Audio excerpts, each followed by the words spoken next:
Alright everyone, since I'm a coder, I have such a love for solving problems.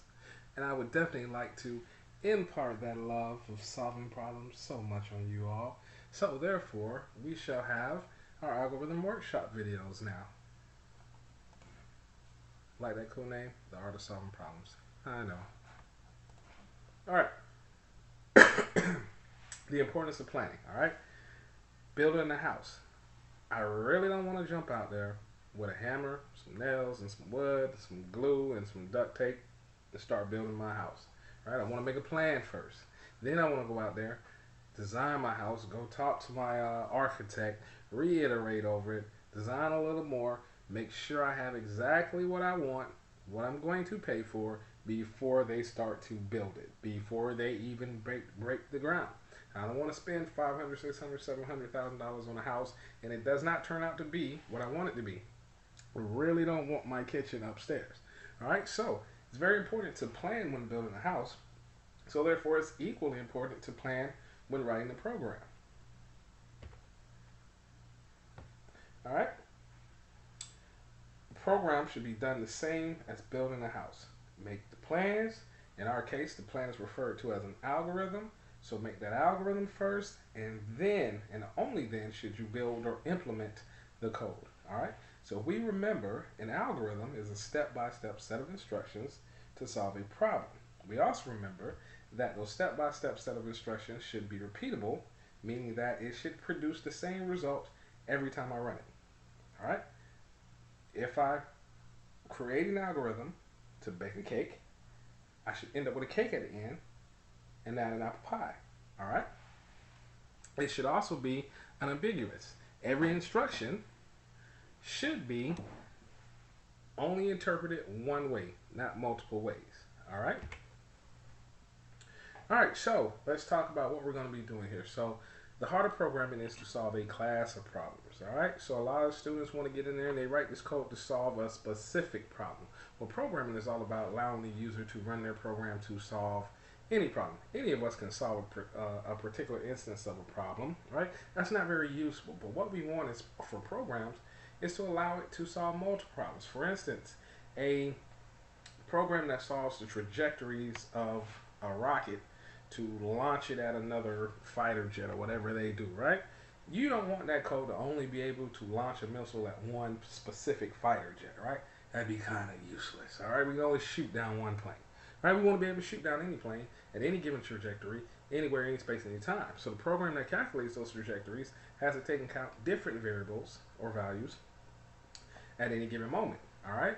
So we say that the class of problems there that we want to solve is allowing a program to calculate such trajectories based on n values in order to fire a missile correctly at some target. All right. So basically, what you heard me do was generalize or specify the problem in terms of a generalization. All right. So consider the task of figuring out if a number 7 is prime. All right. If we know enough math, we can do some mathematical manipulation and figure out that 7 is indeed prime. All right. However, in a program, we don't want to write a program that specifically checks if 7 is prime. Rather than that, we would seek to write a program that determines if any number is prime. That way we can use the program in any situation. All right. Imagine a calculator that can only calculate 2 plus 2. I don't think I want that TI. All right. All right, so parameters. Parameters are the values that tell us the problem we are solving or the particular problem we are solving. So our algorithm is to solve a general set of problems, but the parameters that we're given allow it to solve a particular problem. So let's say our code calculates, can add two numbers. All right. So our parameters are, of course, those two numbers. All right. That tells us we're particularly solving the addition of two numbers 4, 2, and 3. All right. So in the previous example, the parameter is n, where n could be any number we want to test to see if it's prime. All right. Sometimes we also need to take into account the legal values of n. So sometimes if we're taking something that takes phone numbers, a letter would be an illegal value. All right. All right, so how are we going to approach programming in this class? Every week, we're going to focus on step 1 through 4 because it is the most important part of programming. It is where most students go, have difficulties, and that's really coming up with the steps to solve the problem. All right, so steps 1 through 4 we will go over every week. All right, step 5, once we have the algorithm, we translate the code. All right, once we have the code, we want to run it and test our program to see if it works correctly. If it doesn't work correctly, all right, we have two places we can either go. Either we're going to go back to the algorithm, meaning we have a logic error. Logic error means, hey, there was some problem in the algorithm we devised where it doesn't really solve the problem, all right, or has flaws, all right. Or if it's just a syntax error, meaning we typed something wrong in our code and we just need to fix that, then we can go back to step 5 once we finish making that change and translate our code then and test it again. All right, so that's kind of a cycle there that we go through. Once it's correct, alrighty, all good, send it off to Google, start a startup, break me off a couple dollars when you do. All right. Typically, algorithms have at least one parameter, but not always. So remember that. We'll see some cases where it doesn't have multiple parameters. But the one thing to know is that a good algorithm can not only be translated to code, and that should be very easy, as we'll see later on once you have the algorithm, but it also can be executed by a person with no particular knowledge of the problem at hand. So you should be able to take that algorithm, go find a Joe Blow off the street, say, hey, follow these steps, and they should be able to get the answer if your algorithm is correct. All right, here's just a sample of an algorithm in pseudocode. All right, given a non-negative integer in, so any number that's not negative and is a whole number. If you make a variable x, so we're going to create a variable x, set it equal to n plus 2. So whatever n is, we're going to add 2 to it, and we're going to make x that value. All right, so then we're going to count from 0 to n. All right, and for each number we're going to call it I. So each pass of this loop we're going to call it I. So I is going to be 0, I is going to be 1, I is going to be 2, or whatever, depending on what n is. All right, so then we write down the value of x times I. We update x to be equal to x plus I times n. And when we finish counting, we write down the value of x. So we went through this one in class and we saw that we correctly produced this sequence as we did it. All right. All right, so the first 5 steps of writing a program: work an instance yourself, write down exactly what you just did, generalize your steps, test your steps. Sometimes we loop back in that process, but if we're all good and we're glad it's tested, then we jump to translating the code. All right, so step 1, work an example yourself. All right, so we're just going to pick some numbers, try to solve for them, and determine just a sample case of our problem. All right, so back to the example we did in class, writing a program that computes x raised to a y power, right? So we pick arbitrary values for x and y. So we pick 3 for x, we pick y for 4. And we know that 3 raised to the 4th power is 81. All right. All right, so now that we have a specific example, we have to write down what we did to solve that particular instance. What did we do to raise 3 to the 4th power and come up with 81? Well, in our mind, so this is the part where you have to think, right?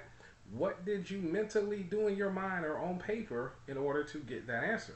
All right, throw out a calculator because we don't use calculators anymore. All right, so what did we do? Well, technically, we multiplied 3 times 3. They gave us 9. All right, so that's 3 raised to the, 2nd power? All right, then we multiplied 9 times 3, and we got 27. Then we multiplied 3 times 27, and we got 81. And because we multiplied 3 4 times, we stopped, and 81 was our answer. So 3 raised to the 1, 2, 3, 4th power. All right, so we need to look at what we did to solve that problem and see if we can find a pattern that allows us to solve all problems of that type with any number. All right, so generally what we want to do is take the values that we have and replace them with some sort of mathematical expressions that derive those values. All right, so in a previous one, we remembered that we looked back at it, we saw a bunch of 3s here, right? So we had a 3 there, a 3 there, a 3 there, A 3 there. Well, where can we get this 3 from? Where does this 3 come? Well, this 3 was our x, because we're raising that 3 to the 4th power, and we know that we continuously multiply 3 times 3 times 3 times 3 to do that. So we know that this 3 comes from our x. So we can replace 3 with x here. So 3 could be any value. So basically we're saying if you give us any value for x, we can, in this case, we can raise it to the 4th power. All right? In this specific instance that we have, this essentially says for any given value of x, I can raise it to the 4th power, as this algorithm is right now. All right? All right, so we replaced our x in all cases, right? So x by 3. So if we went back and replaced all these x's with 3's, this algorithm would still yield the same result, right? All right, so we know we're on a good path. All right. All right, now we want to try to replace the other thing. We look at this, each line here says multiply x by some value, right? And that value changes. Here is 3, here is 9, here is 27. So we need to figure out where we can get this 3, this 9, and this 27 from. Well, if we look at it closely, we can tell that this 9 is the result of the last step. This 27 is the result of the last step. All right? So we can generalize a little more and say that we multiply x by n, and we need to remember what n is. So this means remember what the new value is in, and we use it in the next equation. All right? So we multiply x by n, store it in n, and we use it in the next equation. So you do this line, then you go to this line, then you go to this line. All right? And then n is your answer. All right? So remember, this means we're taking the current value of n, which is 3 in this case, multiplying it by 3, and we're going to save it in a variable n. We're going to do the same thing, taking the new value of n from this last step, multiplying it by x, and then storing it in n. So again, we saw this repetition here. We knew that's what we needed to do because we had to multiply x by some value. All right, that value changes, so we had to figure out where to get it from. From analyzing our problem, we saw that it was the value in the last step. All right.